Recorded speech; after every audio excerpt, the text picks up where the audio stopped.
If there's one person who deserves a ton of credit for sparking recent interest in UFOs that led to the hearings, it is our next guest. Investigative journalist Ross Coldheart, who broke the David Grush story right here on News Nation about 2 months ago. Ross joins us live now. It's always good to see you, Ross.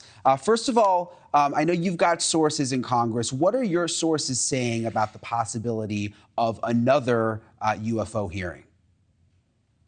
Yes, well, good evening, Brian. Look, they're concerned. At the moment, we've got great momentum with what's been achieved with the hearing. There's significant media interest, and it's refreshing and quite lovely to see the bipartisan approach being made by different politicians on both sides of the House. But what I'm hearing is that for a public hearing to take place, which is a very different proposition from the private hearings in secure or sensitive compartmented information facilities, SCIFs, that have been taking place for the last 2 years, in order for that kind of public hearing to take place, an inquisitorial hearing where people are subpoenaed, called before a public committee and asked to give evidence under oath, including, hopefully, first-hand witnesses from the legacy program, it really does require the Senate Intelligence Committee, and particularly Senator Kirsten Gillibrand, the senator from New York, to step up and heed growing public opinion on this issue.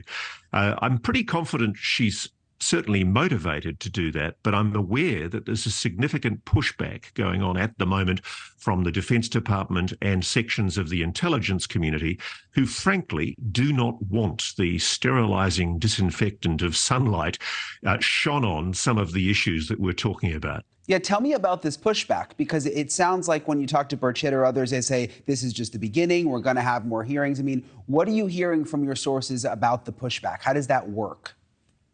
Well, Brian, as you'd know, David Grush has raised very serious allegations of possible criminality, certainly illegality, certainly misappropriation, if not fraudulent behaviour with government funds.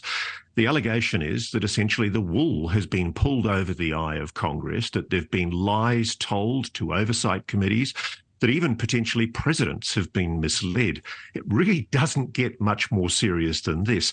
And that's why people like AOC, Tim Burchett, even Senator Marco Rubio are talking on both sides of the House about the importance of accountability, of restoring Congress's transparency and control and oversight over these programs, if they are real, to make sure that they fully comply with the congressional requirements.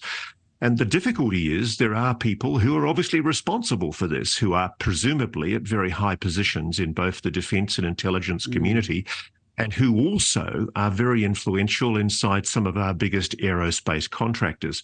I've just had a conversation this morning with somebody who approached me on behalf of a witness, a potential witness from within the legacy program, somebody who purports to have direct knowledge of the very same program that David Grush is talking about. And they're asking my advice about how to approach. And frankly, one of the issues at the moment is that the Pentagon's UFO/UAP Investigation Office, ARO, it's sending out a shocking signal. It doesn't have a phone number. It doesn't have an email address. It doesn't even have a website. And its Twitter page hasn't posted a tweet since the very first tweet it posted last year. It's a really good point. If this truly is an agency inside the Pentagon that's seriously interested in proactively investigating and hearing from witnesses, it's not sending that message out.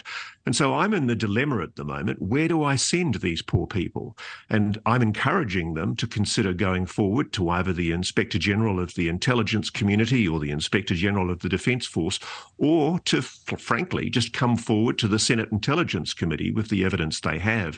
Because I have to say, not a lot of people have a lot of faith in the current body that the Pentagon has entrusted and that Congress has mandated to do these kind of investigations. Yeah, and we know that that firsthand whistleblowers are coming forward. I mean, David Grush mentioned it in his testimony that there was someone else with firsthand knowledge of a crash retrieval program who did go to the Inspector General with a document with testimony of what they saw. So there is more to come. Ross, incredible reporting. Thank you so much for coming on with us tonight. We'll talk to you soon.